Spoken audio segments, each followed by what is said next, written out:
News Radio 840 WHAS. Good Sunday morning. Bob Sokoler here, the Louisville Real Estate Show with you till the top of the hour. We thank all of you for joining us on this Sunday morning. With us on our Zoom call, we have Chuck Crosby, the owner of the Crosby Law Offices. You can reach Chuck at 499-6360. He does a great job. Also, Brad Lawler, owner of Home Team Inspection Service, 411-TEAM. That's 844-411-TEAM for his direct number. And then my son, Greg, who does our marketing, photography, and so much more. And myself, Bob Sokoler. You can reach me day or night, 376-5483.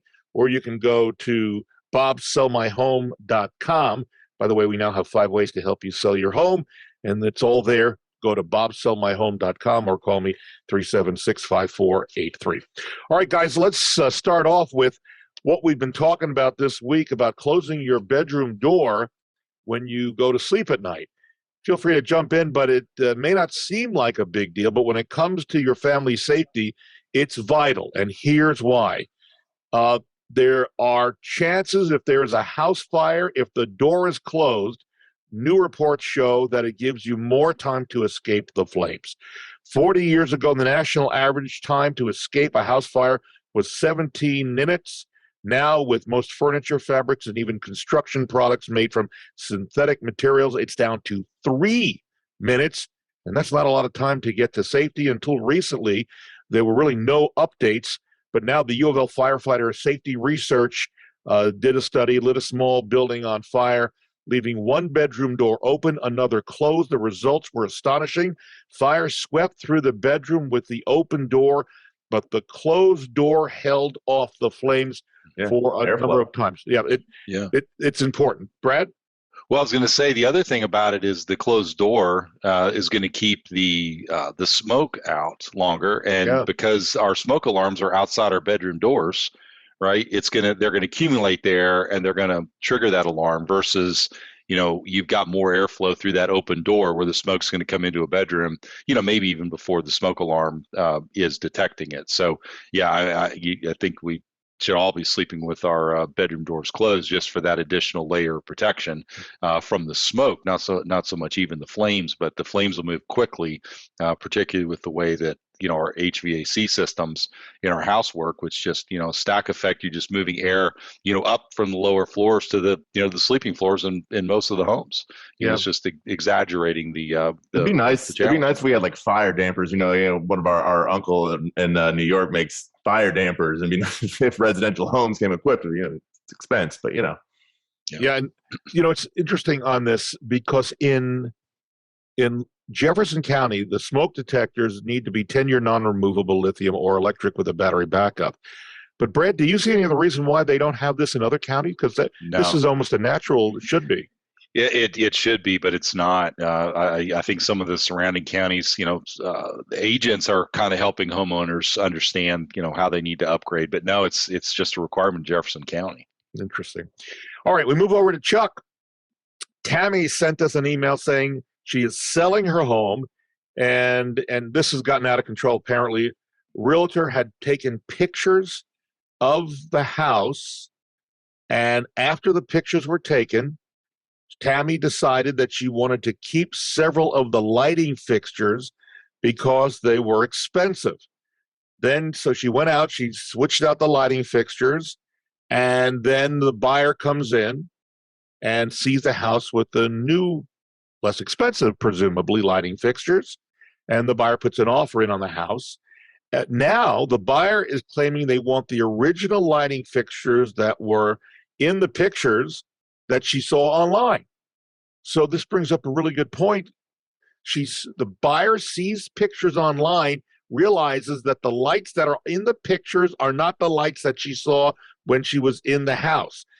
Does the seller have any obligation to put the original lights back that were in the pictures that were taken? Chuck? I don't see any toehold to stick my foot in on that one. Okay. Yeah, it's a picture. As long as there's nothing on the listing saying these particular fixtures stay As long as there's nothing written or said saying, oh, yeah, those are going to be there, then there's no obligation to keep those there. But I put a lamp on a table. Unless that's part of the contract, that's not staying. I've heard of cases in the past where, just because I do all of the photography and I've been in all of the ethics and license law classes within KREC and everything, or GLAR rather. There has been like certain chandeliers I've seen in the past where there is I think they go with like a dollar value, where they say, okay, this in this picture was a fixed item. And so, I will go around and we will tell our clients, hey, listen, if you're going to keep, if we see something like that, you say, is this going to stay? Is this something you're going to take? And a lot of times, sometimes that stuff gets lost in translation as well, where the seller may not say it. A fixture. I mean, if it's a fixture there, okay, whatever. Maybe you could say, well, that's staying, but I don't know how you bridge that gap between what's there when you go through and what's there prior to. Especially when if there is an admittance of the buyer went through after these things have been changed and there's documented dates. But there are ethics questions on like a virtual staging, and like we've had pictures from previous listings where the simple fix to it on our end, on the listing side, is you just go in and say pictures from a previous listing, and you do a little watermark on the bottom, and you advertise as such, so there's no false advertising, and that's where the ethics portions. But to Chuck's point, there's not really portion is there to try and bridge the gap, because any legal argument. No. Well, remember, guys, that the market has slowed down, but up until just very recently, buyers were paying premium. We started to see sellers starting to reduce their price because they're still paying premiums. No, but it's slowing down. But my point is that the buyers want as much as they can get, which may come in the way of if she sees the lights that have changed, or in a home inspection, she feels that this, or he feels that this needs to be fixed because they're paying so much money, they want an almost new, paying so much money, they want an almost new home. So that may be the mindset for behind these types of requests, but certainly the seller is under no obligation, you're saying, Chuck, to allow that. There's no court that's going to agree. Okay.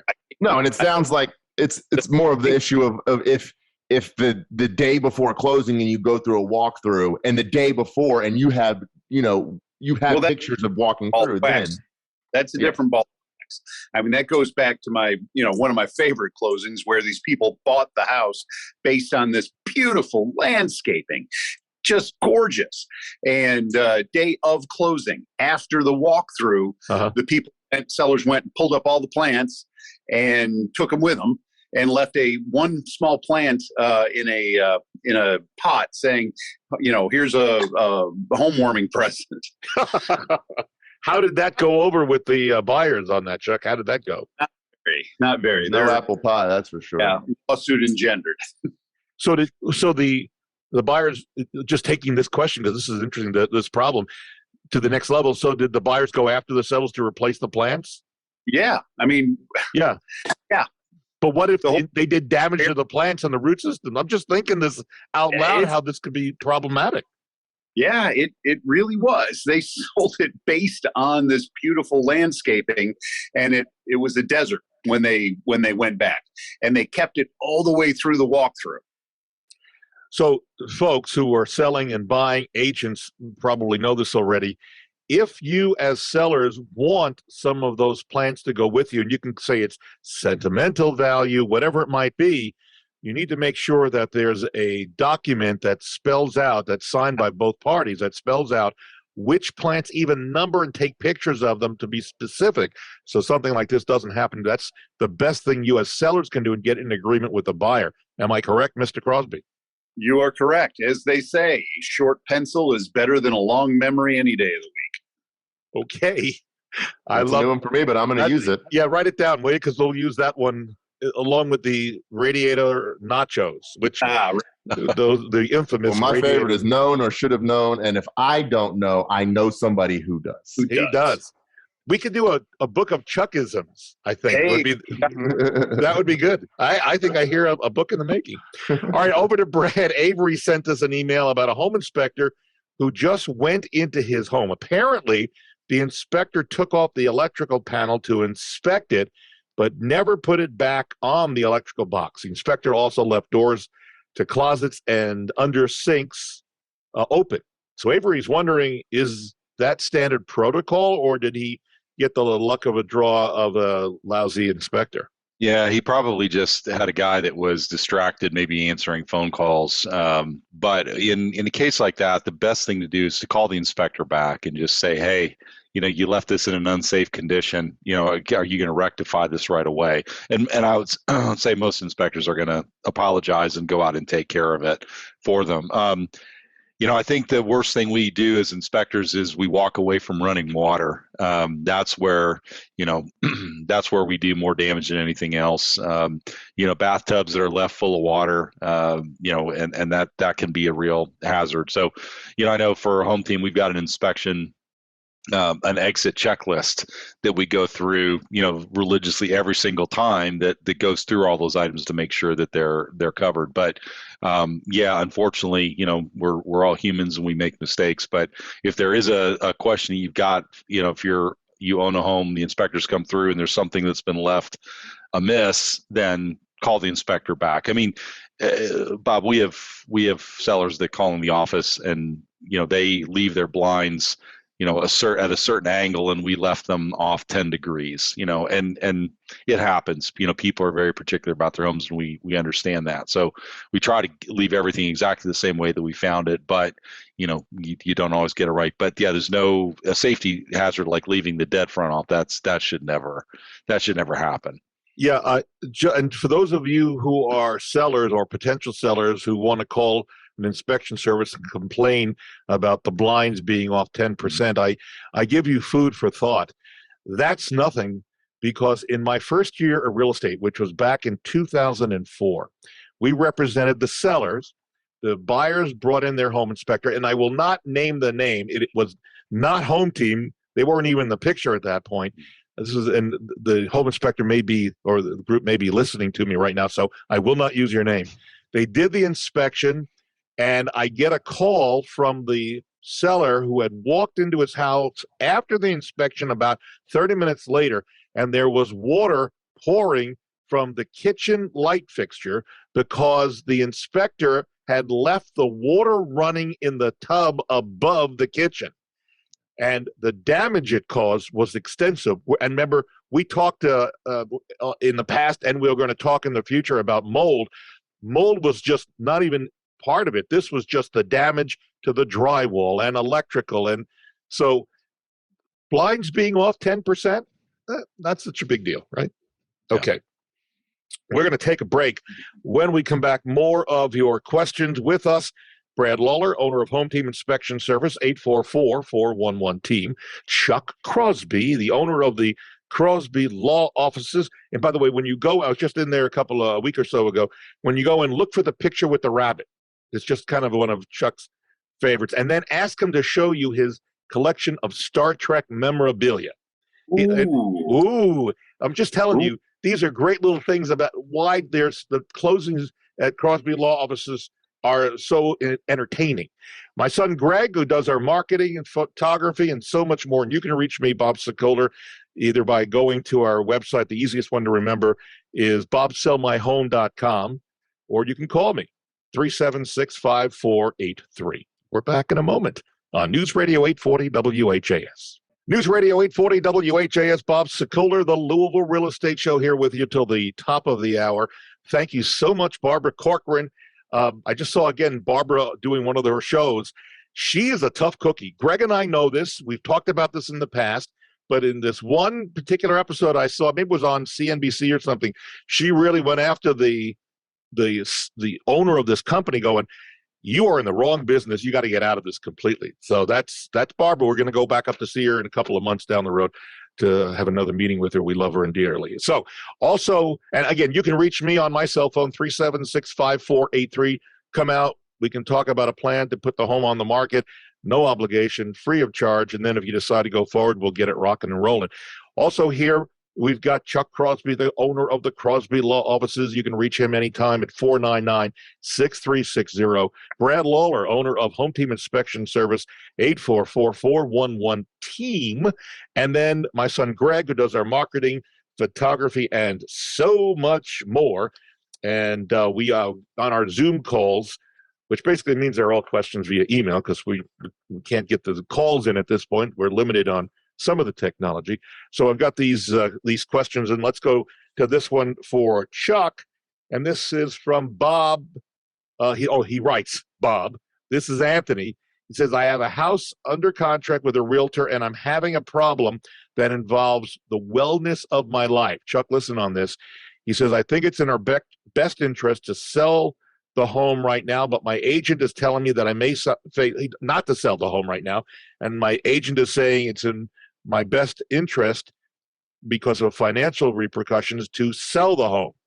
So he doesn't want to sell now. He's changed his mind.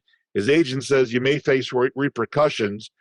If something like that happens, I say, listen, talk to an attorney like Chuck Crosby. What would you tell our guy, Anthony, who is having a change of heart after they've accepted the contract and apparently have gone through inspections? What do you tell them to do? Our guy's the seller? Our guy is the seller who's had a change of heart. I got you. Yeah, it's always kind of difficult when you get that. You know, I try and figure out what is the motivation, see if maybe there's not a fix for it. But the fact of the matter is, it's a legal binding contract. If you're trying to get out of it and you don't have any particular, cause, there's no breach on the part of the buyer, you're looking at some severe consequences. Well, I guess the question, and I don't know if I caught it there, Bob, just to make sure, did he say there was something about the detriment of his life? Yeah. There was some reason there was an emergency or a reason he couldn't sell. And I'm saying maybe is that where he's looking for the out, Chuck? Is there anything there where if you were dying of cancer or, whatever the case may be? Lots of people, we're all dying. Sure. No, listen, I get it. I'm just saying legally, obviously no foothold, no foothold, The problem lies in the fact that I really can't conceive of a scenario where you will die because you sold your house. Right. And that's drama. And you get a lot of drama in these situations where, I can't do it. This new thing popped up, yada, yada, yada. And you dig into it and you find out, well, maybe it's, not something. Life or death. Yeah. Yeah. Not so life or death. Yeah. Right. I'd be hard pressed to take that. So the idea that you're looking for is bad faith. If they just break the contract and there is no acceptable reason, what's an acceptable reason? Well, a judge is going to be the one to decide what that acceptable reason is. But this is a business transaction, not a, hey, I'm going to feel bad about it afterwards. The buyer, if they have to go and find a new house comparable and the price is greater, well, there's damages they can go after. The agents have already earned a commission. So there's that to look forward to. I heard a weird case where it wasn't necessarily the buyer that there was a reason that something couldn't be done, but there was like a closing the gap, and there's a whole different thing. I'll get it for another show, but it was in New York. The attorney was dying of cancer, didn't tell the buyer, and there was a lot of miscommunication, and then there was legal stuff that went through, and then the courts ruled and finally had to go through a judge in multiple steps, but the courts ruled, hey, listen, it was all because this guy was dying and he couldn't communicate, and there was not bad faith, rather there was an actual issue. There's always going to be exceptions. Right. But that's extreme cases make bad law. So in the normal course of business, in 30 years, I've had people tell me, this is a life and death issue. But when you delve into it, it really isn't as it relates to the real estate. Okay. So yes, a life or death issue for you. You've just become sick, et cetera, but this house, isn't going to be the factor. So to be pragmatic here, just for everybody who's listening, who wants to know if they were going to pull away from a contract, you're on the hook for damages if you pull out. Yeah, commission is out there. That's an obvious damage. You've got if they have, and it works either way, buyer seller. If the next deal that they go to that's of comparable scenario is greater in price, you've got damages there. So, and damage in a lawsuit. So just be prepared. Hopefully. Yeah. You can work this out, but there's no easy fix. Where they swore that it was life or death. It really wasn't, but they swore that it was. Yeah. The seller was trying to back out. They had to pay quite a bit. They paid the commission to the realtors, and then they paid a fee to the buyers to say, okay, we'll get out. And it was a lot of money. So, and it can go either way. Just again, quickly, about 10 years ago, I represent the buyer, the seller. The house was a condo, actually. Seller finds out that she's pregnant, and there's no father, there's no marriage in the picture there. So she wanted to stay, and so they presented that issue to myself and the buyer. Buyer could have gone after her for damages, could have kept going forward. Nice guy goes, okay, we'll just back away. I don't want to be part of the problem that she's got to face and to deal with. So right. It's the apple pie approach. Cooler heads will usually prevail. Yeah. But coming up, all of a sudden, I've got this huge dramatic whatever that gets me. Yeah. I've had very little experience, or I've had very little experience with real situations like that. Right? Got it. When you come in so hot that it seems a little. Moving over to Brad. Russ lives in a house in Old Louisville. This is fascinating, this question. And he is planning on selling it. He's got an interesting question. He said he just recently watched one of those This Old House episodes. I love that show. I really love do. It. And now you can subscribe if you want. I'm thinking of doing that to have access to it. But it's I did. I've got. You did. I did it, and I wrote them on Instagram, and they wrote me back because I love watching it with my kids because they'll sit there, they'll watch it with me. And then you can do the fix it thing. Oh, it's just great. Anyway, he says they tested a home for lead paint. He said it appears the test requires cutting into the wood or plaster in a small V shape and removing that area to sample, I guess, with the liquid. I think I saw the same episode. And he says, how concerned should he, Russ, be about lead-based paint and a buyer testing for it and maybe ruining the wood or the walls as they have to cut into it with a knife of some sort? Well, so if you're using, that's called a wet chemical lead-based paint test. Okay. Yep. It should be done in a very hidden area. So when we're doing those, they are in areas that you're not going to see. Now you have to understand where lead-based paint might be found. This is a paint that's going to be found on door jambs. It's going to be found on windowsills. It's going to be found in wet areas. So it would be in a bathroom. It would be in a kitchen.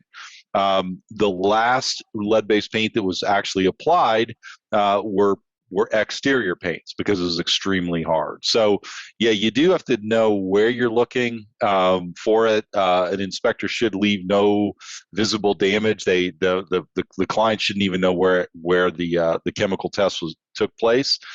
There's different ways of doing lead-based paint testing. You can also use an XRF gun. There's a few environmental companies here in the Louisville area that have that if they're worried about extensive lead-based paint. But keep in mind that every painter in the area has to be lead-based paint removal certified. So they're going to know how to remove it.